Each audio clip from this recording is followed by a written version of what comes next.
Hello, hi guys! Magandang hapon sa inyong lahat. This is Shin from Asigari Channel, a faith healer, also matayuler. So ngayong hapon, tingnan natin ang sabihin ng ating mga gabay. This is special gabay for the month of January 16 hanggang January 22 for the sign of Libra. So Libra, welcome to my channel. Ano kayang messages, advices ng spirit guides ang ating masasaga for today's video? Kaya naman kayang energy or kaganapan sa buhay ng mga Libra signs ang ating mahagilap. So guys, this reading is a general reading namang hindi lahat makaka-resonate. Kunin lamang po ang makaka-relate sa inyo and comment down below kung kaninong energy ang ating nasaga. And of course, don't forget to like and subscribe my channel and hit notification bell for more videos update. And of course, maraming salamat po sa mga walang sawang pagsuporta sa aking channel, lalo na hindi nag-skip ng ads. Naway pagpalaan po kayo ng Diyos at may kapal, siksik, diglig, nag-uumapaw ang biyayang manumbalik sa inyo. And of course, guys, maraming salamat po. Umpisahan na natin ang laban for the sign of Libra. Angel Spirit Messages, give me an information. Ano kayang messages, advices ng Spirit Guides ang ating masasagap for today's video? So, there is a Six of Swords. So, there's a transition. No? Parang mas sinasabi dito parang makakaalis ka na sa sitwasyon. Makakabangon ka ng muli. At sinasabi sa'yo dito parang, kumbaga there is a relocation din ako na sense dito parang makakalipat ka na. It's either na trabaho o negosyo. No? And because there is a two of swords, there's an indecisions. No? May mga bagay na parang nahihirapan ka pang magdesisyon ngayon. Parang nagkakaroon ka ng doubt and fear. At the same time, there's a Seven of Pentacles, so there's a harvest time. At the end of the time, that all the sacrifices that you've done, makukuha mo yan, no? Kumbaga sinasabi sa'yo dito, kumbaga magtiyaga ka, at panatiliing kalmado ang kumbaga ang sitwasyon mo, wag ka masyadong maging padalos-dalos sa mga nagiging emosyon mo. At lalong-lalo na kumbaga pangalagaan mo kung ano yung grounds mo. So let's see what is additional messages. Kasi there is a paying off. There's an kumbaga there's a profit and harvest time. So hintayin mo. At the same time, there's a magician. So, there's a manifestation. May mga bagay na unti-unti ka na mamamanifest dito. May mga bagay dito na parang maisa sa katuparan mo na siya. Yung parang there's a desires into reality. Unti-unti mo na natutupad yung mga dati mo lang hiniling o dati mo lang pinangarap, no? So, let's see what is additional messages. And I guess there's the word card. So, some of you, there's a trouble talaga, guys, no? Kumbaga, there's a trouble, success coming in for you, no? And there's a temperance. So, there's a perfect timing. So, ibig sabihin talaga dito, lahat ng mga bagay na nangyari sa in the perfect timing. So, there's a divine timing. And of course, sinasabi dito sa'yo, kumbaga, kailangan mo lang talagang magtiyaga or something, mag-antay at kumalma. Kasi hindi pa talaga napapanahon at hindi pa talaga nasasaan. Ay, tara, hindi nasasaan. Hindi pa talaga nailalahad yung mga bagay na mangyayari sa'yo. So, let's see what is the Six of Swords. And there's a Three of Cups. So, there's a celebration coming in for you, no? Ibig sabihin dito, makakaalis ka na sa sitwasyon. At ang sinasabi sa'yo dito na, kumbaga, i-enjoy mo, no? Yung mga bagay-bagay na nangyayari sa'yo. So, let's see what is the Two of Swords. Two of Swords represent the Knight of Wands. So, there's a slow and steady, no? Hindi mo kailangan magpala desisyon. Kumbaga, pag-isipan mo, no? Kumbaga, kailangan mo maging mahinahon. Kumbaga, alamin mo yung mga bagay-bagay, alamin mo yung magiging cause and effect na situation. Kung magdidesisyon ka sa gantong eksena, kumbaga titignan mo yung lighter side of situation. Kumbaga, hinay-hinay lang, no? Let's see what is the Seven of Pentacles. And because there is a Chariot card, so there's an action. So, ibig sabihin talaga dito, may movement na may paggalaw ng eksena dito na unti-unti na makukuha mo yung mga bagay na pinaghirapan mo. So, may mga bagay lang din talaga dito na kailangan mong antayin or something na kailangan mo mag-take ng action kung gusto mo matupad yung mga bagay-bagay na gusto mo makuha. So, let's see what is a Magician.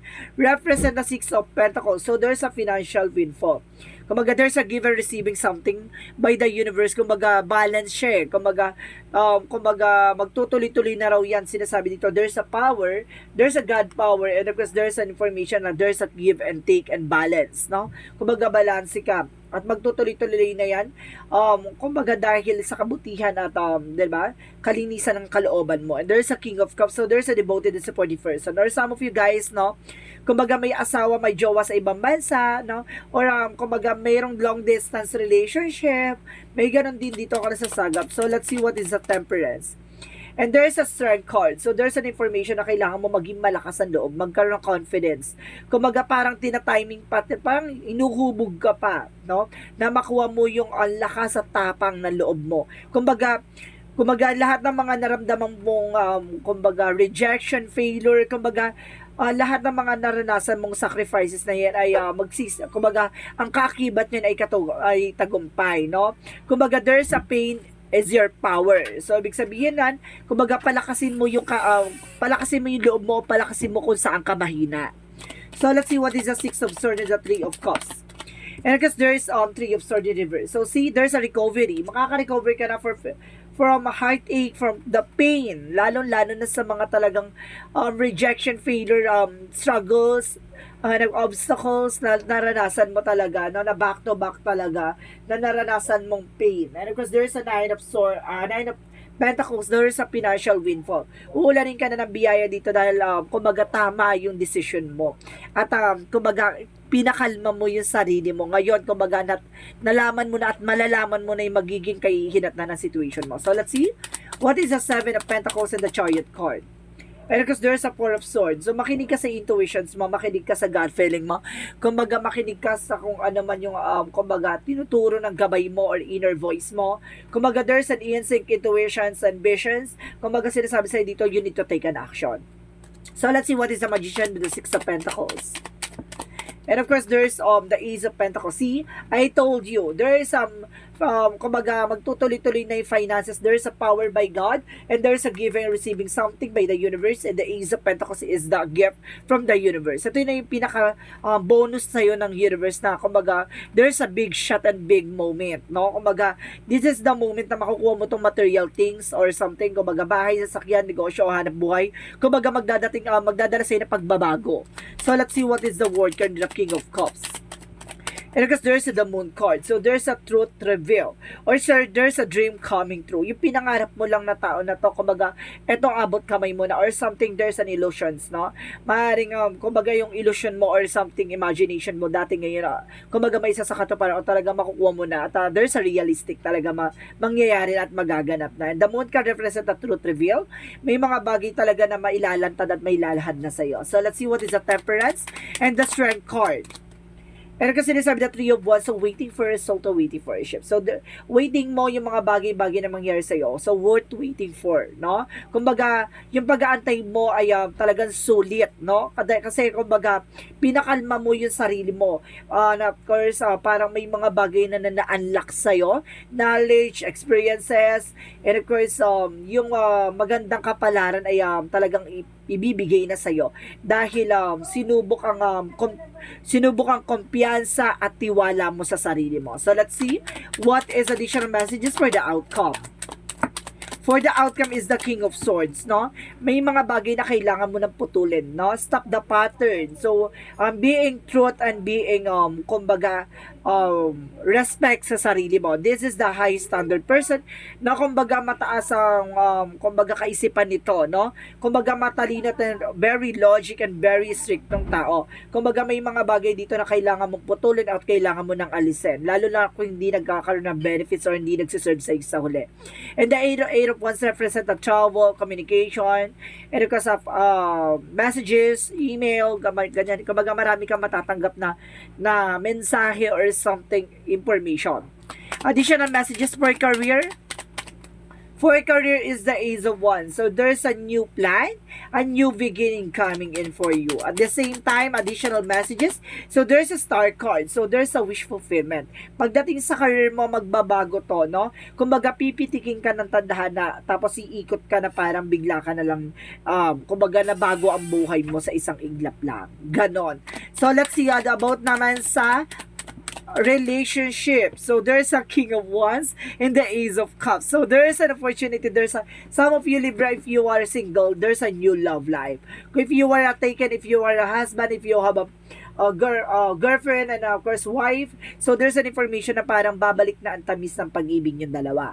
And the King of Wands is the being control and being kumbaga visions, no? Kumbaga tinitingnan niya being kumbaga bigger picture of yourself, no? Kumbaga nakikita niya na yung kay hinatnan o yung magiging buhay niya together with you, no? Kumbaga itong tao na to is very kumbaga imaginations, no? Kumbaga masyado siyang talaga matalas ang imaginations niya and the visions dito. Kumbaga nakikita niya na agad yung magiging lighter sides of situation yung dalawa. So let's see about naman sa health. Pagdating sa health nyo, and give me information. So there's an Ace of Swords. Wow! So there is an information na Ace of Swords represent a mental clarity. So ibig sabihin maliliwanagan ka na, no? Kumbaga baka ito yung nagbibigay ng stress sa'yo. So this is the moment na parang matatauhan ka na, maliliwanagan ka na sa nangyayari behind your back. And the Two of Wands is decisions, no? And there's a choices. And of course, parang kumbaga marunong ka na magantay, marunong ka na kumbaga mag-isip, no, bago ka magdesisyon. Ganon. Kumbaga nagiging kalmado ka na this time. So let's see what is additional messages for magical fairy messages. For magical fairy messages, there's an information by the do some research. So kailangan mong alamin, kailangan mong mag-obserba ng mga bagay-bagay sa paligid mo. 'Di ba? Be analyzed or kumbaga be observant, ganon. Kumbaga alamin mo yung mga bagay-bagay bago ka mag-take ng action or mag-desisyon, no? Huwag mong pangunahan ng galit, no? Huwag mong pangunahan ng iyong emosyon.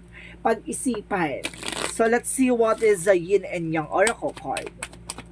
So there's a separation. So some of you nagkaroon ng separation or something paghihiwalay dito. And there is a change and there is a courage. No, parang ini-encourage ka dito na kumbaga baguhin mo yung mga bagay na nangyari sa'yo from the past. Additional messages. And there is a spirit guide. So may gabay dito, no? Kumbaga ginagabayan ka ng ating angel spirit na para kumbaga mapunta ka sa tamang landasin. So let's see what is Arcangel Raphael messages. Arcangel Raphael messages. Diet is more important here. So ibig sabihin kailangan mo mag-diet. No, or kailangan mong ayusin yung pagda-diet mo. Baka kumaga bumababa yung immune system mo. Na kailangan mong ayusin kung ano yung mga bagay-bagay about sa health issues mo. At the same time, there's a fresh air. So kailangan mo rin ng sariwang hangin dito. And of course, there's do more research o see double clarification. So may mga bagay na kailangan mo obserbahan, alamin. 'Di ba? Ito yung sinasabi alamin mo, kumbaga maging kalmado ka, wag ka masyadong wag mong paganahin yung emosyon mo. And of course, there is exercise is the key. Ito pa, kailangan mo mag-exercise. Additional messages. So there's a music. Some of you kumbaga yung music na nakakatulong yan for healing yourself and others, no? For connect, diyan ka nagkakaroon ng connections. And of course, there's a career change. May mga bagay na kailangan mong baguhin, no? It's either yung business mo or na trabaho mo. And there's a builder, no? Parang pinapalakas ka at pinapatibay ka dito, no? Or palakasin at patibayin ang pundasyon mo kung ano man yung mga bagay na naranasan mo. So let's see what is additional messages for angel spirit guides. And of course, there's breath of the cosmos. May will micromanaging the universe. So, ibig sabihin, hayaan mo mangyari mga bagay na dapat mangyari ayon sa kalooban ng universe. And there's you're not alone. Hindi ka nag-iisa. You're feeling isolation. No, kaya siguro you're feeling stress or you're feeling, kumbaga, depressed not because of your emotions. No, baguhin mo yung emotion mo. Kasi ikaw lang nagbibigay na pagkaka-stress mo. And of course, there's whale and the orca old elders. Share your song. So, ibig sabihin, kumbaga maging masaya ka, no, from the fullest. Be happy from the fullest. And Earth School, life lesson. So, may mga bagay na dapat mong matutunan, no? There's a higher learning. So, habang tumatagal tayo, mas marami tayong natututunan sa buhay. So, yun yung dapat mong pinupunto. So, let's see what is Arcangel Michael. Messages, Arcangel Michael. Pay attention to your dreams. So, kailangan ngayon nakatuto ka na sa pangarap mo. No? And of course, this This situation is already resolved. Some of you, Libra, nasolusyonan na yung mga problemang pinagdadaanan nyo or pinagdaanan nyo. And go forward fearlessly. Kumbaga, nagpapatuloy ka na wala ka ng kinakatakutan. Diba? Or wala ka ng pinangangambahan. Ganon. So, let's see what is the chakra messages. For the chakra, there's a growth. No? Magkakaroon ka ng growth and expansion. See? Ang galing. So, there's a growth and expansion dito na parang palalawakin at mukhang lalawakin na, of course, palalawigin ang kaalaman mo. And there's a recovery. At the same time, makaka-recover ka at the end of the time. Diba? So, let's see what is additional messages. Angel Spirit Guide. So, there's a discipline. Isa pa to, ito yung pinaka most important, yung disiplina. So, kailangan mo magkaroon ng disiplina kasi kung ano yung pumapasok sa isip mo, kumaga hindi mo muna ino-observe yung mga bagay-bagay sa paligid mo, kumaga nadadala ka ng emosyon mo, iwasan mo yung ganyan kasi nakakasira at nagkakaroon ng complication sa'yo. And there's an imagination, I told you. Diba? Yung pumapasok sa imaginations mo. Kumaga, hindi mo muna kiniklear up o hindi mo muna inaalam bago ka mag-take ng action. Di ba dapat kumbaga pag may pumasok sa intuitions natin, magiging observe muna tayo or being analyzed bago tayo mag-take ng actions, or mag-decisions. Ganun yon. No, wag kang pala desisyon. So, let's see what is the Romance Angels. Romance Angels is a worth waiting for. See, ito yung sinabi ko kanina, diba? Mas maganda yung nag-aantay ka kaysa minamadali mo or pinipilit mo yung isang bagay. Kasi, may mga bagay dyan na masasaktan ka pag hindi pa talaga panahon at hindi pa talaga para sa'yo yung pagkakataon. And let go of control issue. Ito yung sinasabi sa'yo. Na kumbaga, i-allow mo yung situation to unfold naturally. Wag mong pilitin. No, wag mong pilitin yung na mangyari yung mga bagay na hindi pa dapat mangyari. Ganon, masyado mo kasing ina-advance yung situation. So, let's see what is the Monsology. So, step out of your comfort zone. So, kailangan mong lumabas sa mga bagay na kinakatakutan mo. So, there's a possible na there's some information dito na parang there's a toxic attitudes. No, kumbaga nagiging toxic na the way na parang may tamang hinala or something. Kumbaga, nagkakaroon ka ng desisyon na parang biglaan, na parang, di ba, some of nowhere na hindi naman dapat pag-isipan mo muna and nothing yet set in stone. Hindi pa napapanahon sa ngayon. Bakit mo pinipilit yung isang bagay, di ba? So, let's see what is the Monsology. Most important, there's an expect the powerful change. Di ba? Yun yung kailangan mo i-expect, yung pagbabago na magaganap sa buhay mo. Wag mo na, kumbaga siguro there's an information na parang binabalik mo yung mga bagay na nangyari sa nakaraan, no? Kumbaga there's an information na parang kumbaga there's a trust issue, no? May nasa-sense ako na parang there's a trust issue. So let's see what is the energy. So there's a goddess of the moon. So there's a lot of truth reveal, no? Marami kang malalaman na katotohanan. There's a community, no? Sa paligid mo, no? Sa kapitbahay mo, sa mga kaibigan mo, kumbaga, unti-unti mo matutuklasan yan. So, let's see what is additional messages. Additional messages for Angel Spirit Guides. And of course, guys, there's fire, purification, transmutation, no? Kumbaga, paglilinis, linisin mo yung sarili mo. Kasi there's a discipline na kailangan mong panghawakan. Kasi parang meron dito ako nasisense na there's a toxicities, no? Kumbaga, on your part, ha? Kumbaga, that because siguro sa naging karanasan mo, no, from the past, nagkaroon ka ng trust issue, so parang dala-dala mo hanggang sa ngayon yan. So yun yung kailangan mong alisin, yung toxicities. Additional messages. And because there's daydream, so there's an imagination, no, and there's an healing, so kailangan mo na total heal, no, sa lahat na nangyari from the past in all aspects. So kailangan mo ng healing in all aspects. So let's see what is the Jesus loving quote. Pagdating kay Jesus loving quotes, what Jesus loving quote said, forgiven shall be forgiven. See, kailangan mo na magpatawad kung gusto mo ng kapatawaran, 'di ba? 'Yun yung mga bagay na ibibigay at ipagkakaloob sa iyo kasi hindi ka matatahimik at hindi ka nagpapatawad. So let's see what is the angel's answer. So guys, mag-isip kayo ng question niyo regarding sa kung ano gusto niyo itanong. Nandito yung kasagutan. Bibilang ko ng 3. 1, 2, 3. Angels answer. Give me an answer for the question. Be assertive. So, ibig sabihin dito, kumbaga panghawakan mo kung ano man yung mga bagay-bagay, kung sino at kung ano ka. Ganun yun, no? Maging open ka sa sarili mo. And within the next few weeks, no? Kumbaga sa mga susunod na linggo, 'di ba? Nandiyan na magi-start yung pagbabago na magaganap. Additional messages. And there is a romance. So, ngayon, kumbaga, magkakaroon kayo ng collaboration, heart-to-heart conversation. Kumbaga, kailangan mo i-clear out or linisin yung sarili mo, no? So, let's see what is the angel's number. Ano kasi sinasabi dito, there's an I am confident. So, yun pa. 'Di ba? Nawawalan ka ng kumpiyansa sa sarili mo. Parang feeling mo, konting kilos kibot ng partner mo or konting kibot at kilos kumbaga paghihinalaan mo, something like that, na parang wala ka ng kumpiyansa sa sarili mo na lahat ng mga bagay na kumbaga parang feeling mo mawawala sa'yo, maagaw sa'yo, kumbaga ganun, kumbaga maging ano ka sa sarili mo, na magkaroon ka ng confidence, no?